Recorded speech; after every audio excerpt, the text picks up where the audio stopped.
sizlar bilan birga to'y haqida gaplashamiz va men o'zimning to'yimda kelin sifatida nima narsalar qilmagan bo'lardim. Menimcha men to'yimda pishni, toshni ko'ylak kiymagan bo'lardim. Bu ko'ylak juda ham ko'pchilik qizlarga yoqadi, to'g'ri, lekin menga bo'ylab va figura turadigan soddaroq ko'ylaklar yoqadi.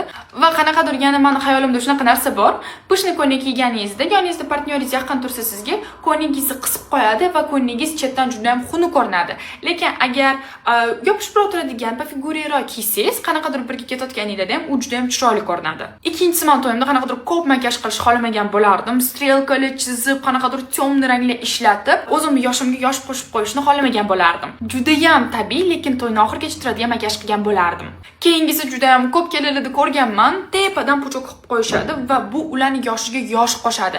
Shuning uchun men pastroqdan qilib akkuratni qilgan bo'lardim. Shuni aytganinglardek, menga juda ham toshli, bijir katta narsalar yoqmaydi. Shuning uchun to'yimdagi gulim ham takoy nejni, kichkinagina, faqatgina to'yni oxirigacha turib beradigan gul bo'lishini xohlagan bo'lardim. Va 100% to'yimdagi gulimni o'rtalarimga otmayman, chunki anu gulni otganingizda borguncha bechora gul amin Alloh akbar bo'ladi. Agar kimgadir bergim kelsa, qo'lim bilan borib beraman o'sha odamga. Qizlar, agar sizlar kelin bo'lganingizda nimalar qilmagan bo'lardinglar?